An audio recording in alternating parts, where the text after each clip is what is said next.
Welcome back to Solomon's Porch with your host, Jason. And Sean. And we're back from a long break that we've had from the show. It's been, I don't know, about a month and a few days. But yeah, so it was good to be back. We're kind of in a different setting. Sean's at his place. I'm at my place. So we're still trying to save up to get all the requirement materials and equipment for a better produced show. But we're going to do what we can with what we have. So anyway, we're grateful for everybody who has been continuing to support the show, and just shout out to all of you. You're the real heroes. You're the real champs. We're just a couple of guys talking about stuff. So yeah, so we're grateful for our sponsors, TrueStrengthApparel.com. Head over to TrueStrengthApparel.com. If you are watching the YouTube video, you can see the shirt that I have on is from True Strength Apparel. So it's got the created logo on it, kind of similar to the NASA logo, but much better because yeah, it shows the creation power of God making. I mean, it's not a lot of power making this, but you know what I mean. You know what I mean. Okay. So yeah, so Andor, we got a brand new trailer for the Andor show that's going to be appearing on Disney Plus. Yeah. So yeah, man. So I don't know, what'd you think of the trailer, Sean? Well, we've had a little bit of a sneak peek that's been leaked out earlier. And so this definitely gives us a lot more material.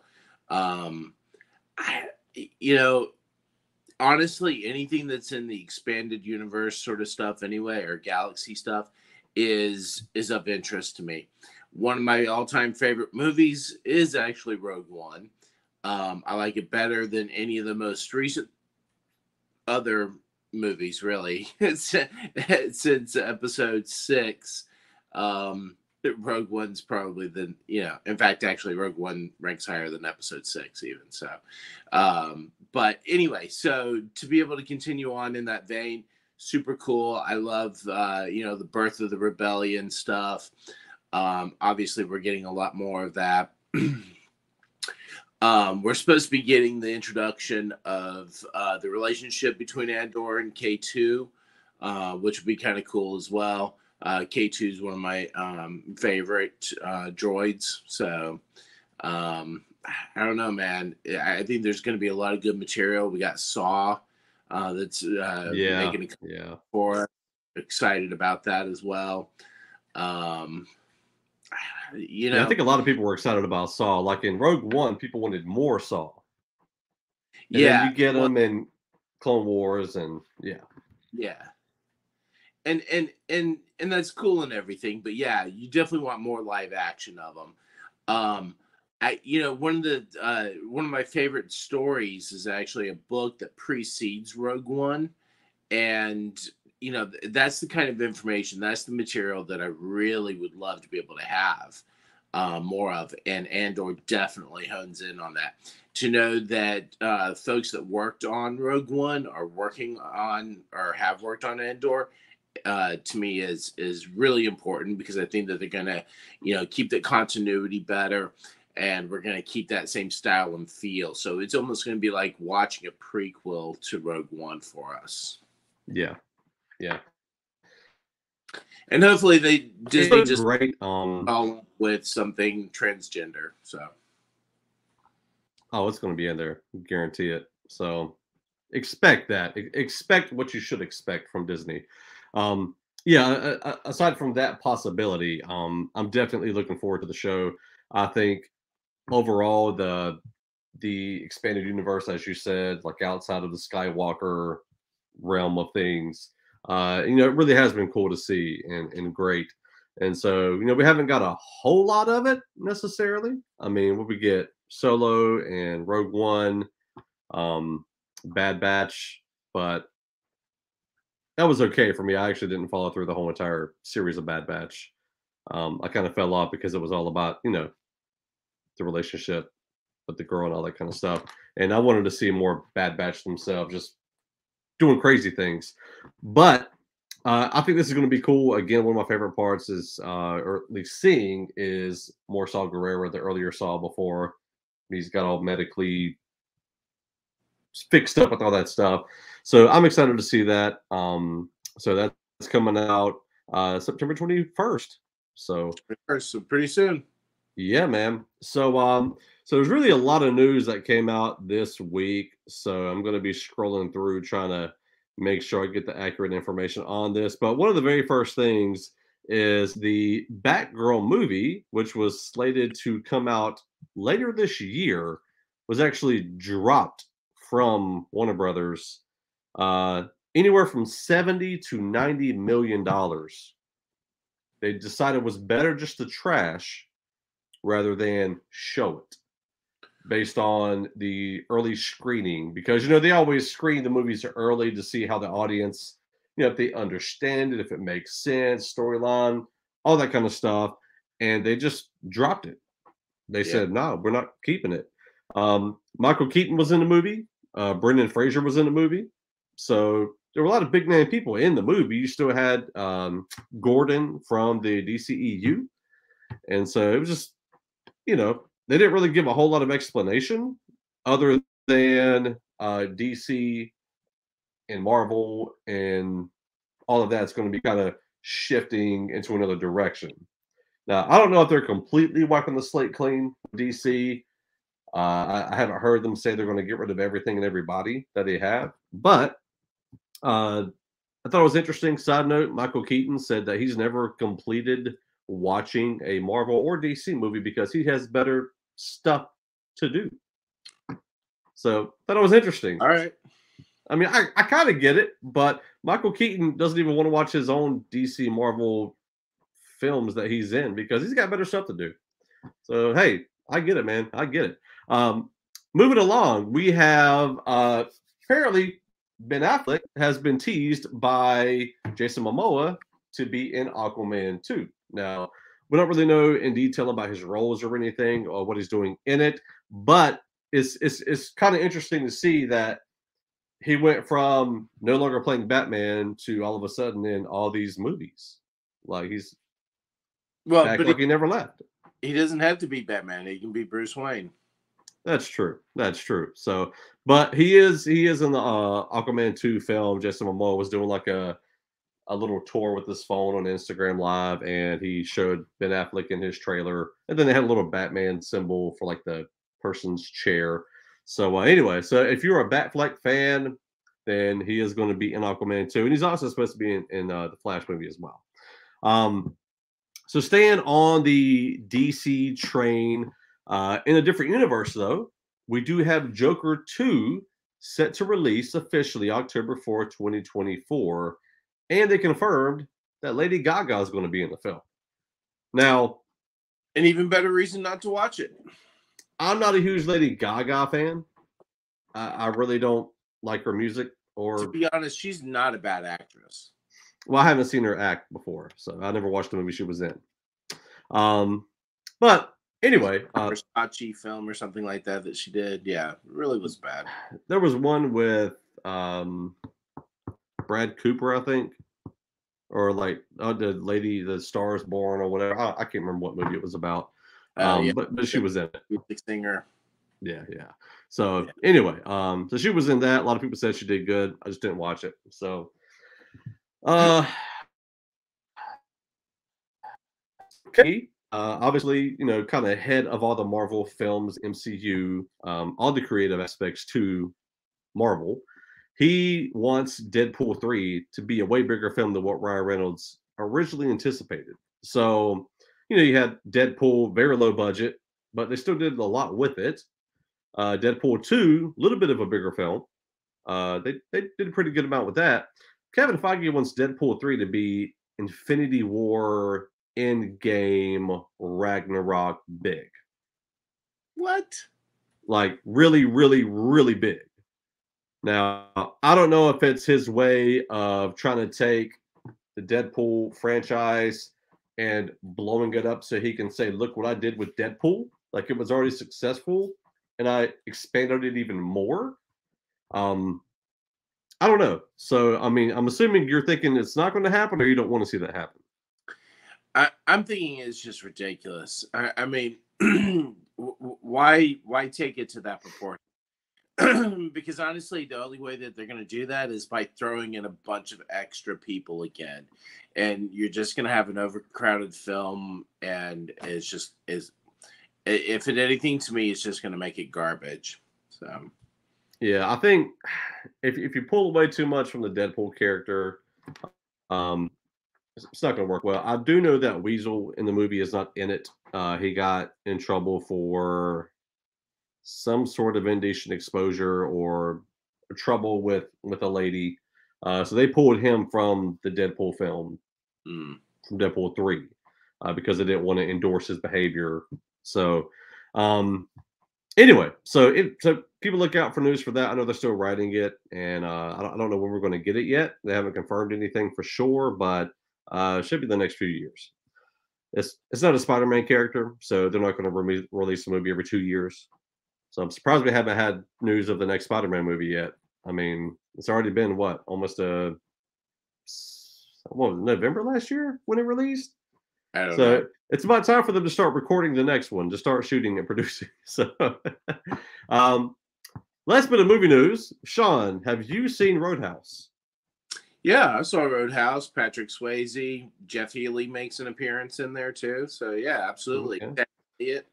So I've never seen it. What are your thoughts on Jake Gyllenhaal taking Swayze's place to remake it? I think Jake Gyllenhaal is too much of a. Oh, I can't say that word on the show, can I? Yeah, not manly enough man to play Patrick Swayze's part. Are you saying that just because Brokeback Mountain? No, but that's a good point, though. Yeah. Anyway, just like the physique between the two, there's just nothing there. But I don't think anybody viewed Patrick Swayze as a bulky guy. I mean, but he definitely has more body mass, and he had height. You're talking about Roadhouse as a bouncer movie at a Roadhouse.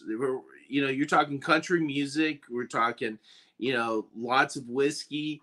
So I mean, drunks that are like epic drunks. So violence that is just like stupid violence. And Jake Gyllenhaal? No. True. The original even had Sam Elliott. Sam Elliott is another tall, rather lanky guy, but he's got the BA to the nth degree that it transcends, being all like Arnold Schwarzeneggered up or something like that, So yeah. Weak casting. Boo. But look, I mean, they are getting to the point now where you don't have to be bulky to be a hero or a manly man. You don't even have to be a man to be a manly man. And I had all the more reason to go bleh. So, side note, I thought about this yesterday. I texted it to Sean and somebody else. No, I got a new. Don't do it. Don't do it. The pickup line. Uh-oh. It's a great pickup line, though. It's a great pickup line. So I saw the other day someone said in 2022 you do legit have to ask the question. Have you always been a woman? Right? And I was like,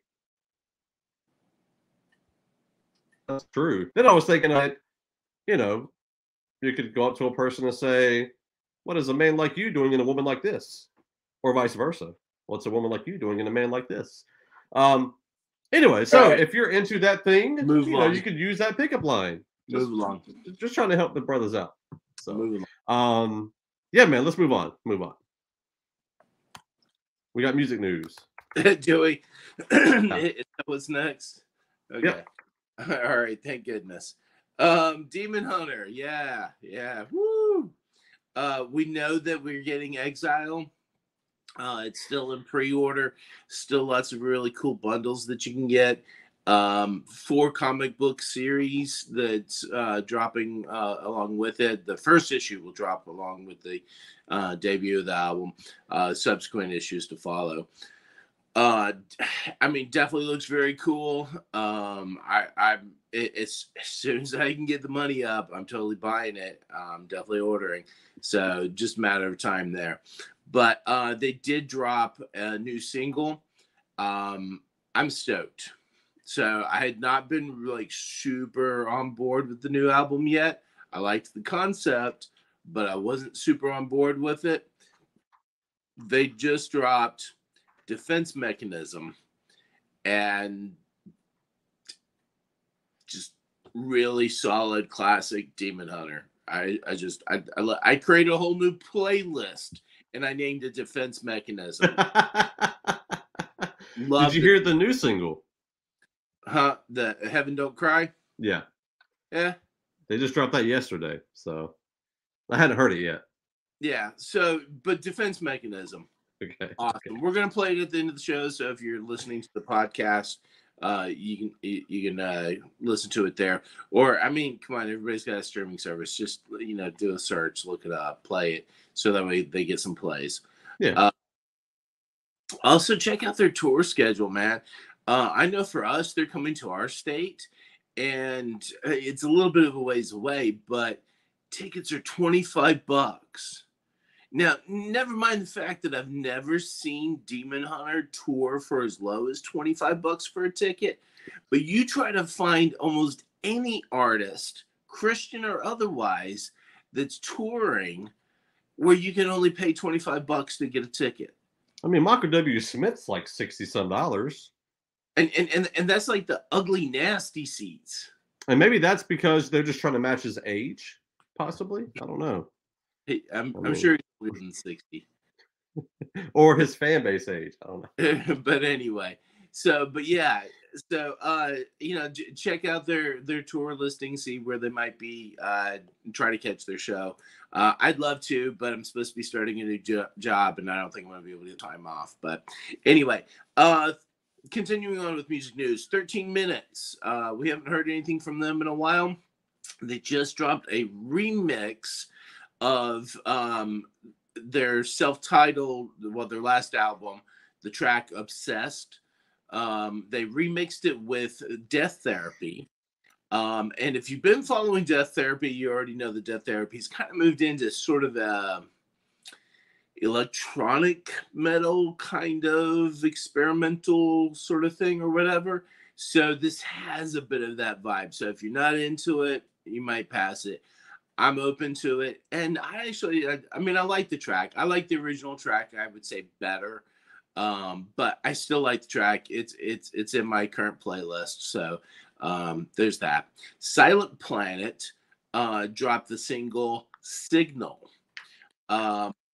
Again, another really good track that's been dropped lately. It seems like, man, I've been starving for music news. And then all of a sudden it's a boom, boom, boom, boom, boom. Yeah. Now some of this I've been holding on to just a little bit because we hadn't done the show recently. But even still, though, there's been a lot of it in the last month or so that's been pouring out. So, Fit for a King, we've mentioned before that Reaper was supposed to be being dropped. It has dropped, and again, I'm a fan of it too. So, a lot of good stuff. Now, there are other bands that have dropped some project stuff. Norma Jean did too. I don't like Norma Jean anymore. I didn't care for their latest single.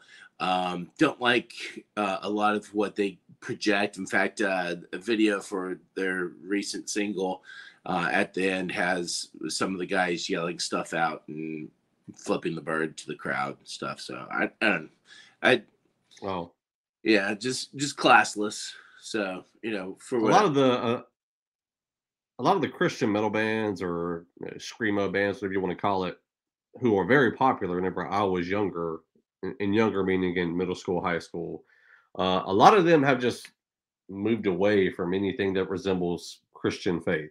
Yeah. I mean, there's been some Christian hip hop artists who do the same thing. I've definitely seen some artists who just puts explicit stuff content in their music. They're not talking about God in any type of way. It's just they've completely shifted away. So it's just a trend.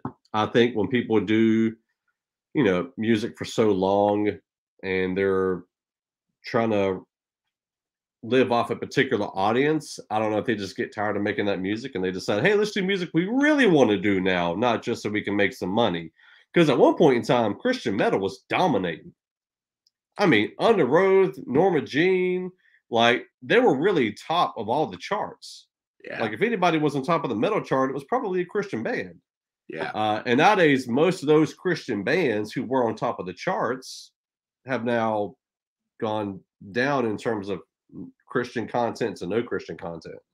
And some of that's still due to the waning of popularity in what I would say is guitar based music. So. Gotcha. But so yeah, man, it's kind of sad to see, but it is a thing. So Project 86. So Andrew Schwab, the lead singer for Project 86, he did a Instagram live maybe yesterday, I think. It was like 38 minutes long, just kind of updating the process of the album. So they're really trying to fund it through like Kickstarter and Patreon and all those things. Doing a lot of pre-sales, and there's a whole lot of options. If you're a Project 86 fan, you can go hang out with them at the album release party. You can be a executive producer credit on the album. You can be a fifth member of the band for $1,000.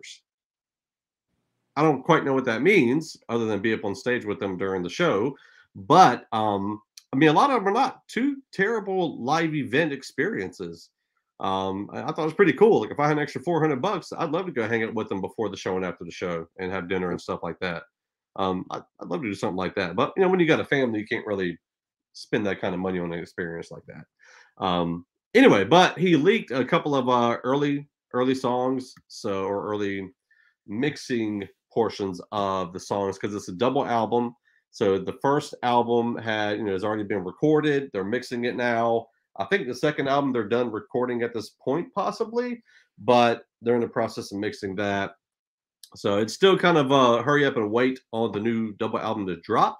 But you can go to their Instagram page and catch some snippets of their new stuff, and it all sounds very hardcore to me. Like it's not the soft rock music stuff that we hear from some people. It's real straight up stuff. So I thought it was pretty cool. So I'm excited to hear it and see it. So Lecrae's got a new single over in the CHH News called "Spread the Ops." I really wanted to love it, but I haven't loved a lot of what Lecrae's done lately. Yeah. It's a lot more of the 1K Few type of stuff. So if you're a CHH fan, you know what that is. I just don't rock with that kind of hip hop. It's very vibey, auto-tuned. Just not for me. Like I like lyricism. I like, this like raw spitting. I don't want a bunch of reverb and auto-tune and pitch correction in the music I listen to. So I like Lecrae when he was just boom, boom, boom, just straight delivery. The second verse in the song was good. Like he toned that auto-tune back some, which I really enjoyed. But he did the same thing on his All Things Work Together album.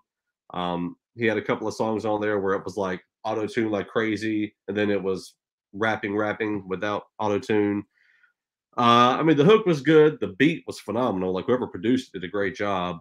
But that's kind of my 2 cents on Spread the Ops. It was okay. Not really got me super excited for Church Close 4. DJ Lost and Phone. He has got an album that he has together. It actually has 50 CHH artists included. So not a whole lot of albums coming out like this. Well, first of all, not a whole lot of albums are coming out, period. It's just a bunch of singles, right? And like EPs. But he's releasing a 50-person album. Some of the songs have already released, and DJ Lost and Found knows how to find talent. He's done a great job at that. And so I'm looking forward to it. You can see in the video, he's got Aaron Cole, AI, Mission, Dayton, lots of folks, and a lot of the newer cats too that are coming up into the game. So go check that out. September 2nd. That'll be available. So go support the brother. He gave me some good feedback. So I was in the live for line last week on the Trackstars radio show against Tom McDonald. A lot of people don't know who that is. I really didn't know who he was, but I asked DJ Jeremiah to send me a list of people he thought I would match up good against because everybody who's popular. Wait a minute. Wasn't he that guy on Saturday Night Live that did the news? No, you're thinking of Norm McDonald. Oh, yeah. No. Now, this guy is very much a anti-liberal, anti-government rapper. Like, most of his stuff is very white. I don't know how else to say it. But he was the closest person that he listed off that I had the same style as. Because he said, because he also threw out like, it was like Eminem, Logic, Joyner Lucas, like all these other phenomenal rappers I had no chance against. So I was like, nah, let me go get somebody I could probably match up with, okay? Because those other guys I have no option, no chance at all. Anyway, I won, I think 4-2 in the official lineup, so it was pretty cool. So if you haven't heard it yet, go get my album or stream my album, The Sequel by Jason Bordeaux. So with that shameless plug, that's it for the music news. So yeah, anything else, Sean? That's news to us. All right, we'll be back with another segment soon. Make sure you stay tuned.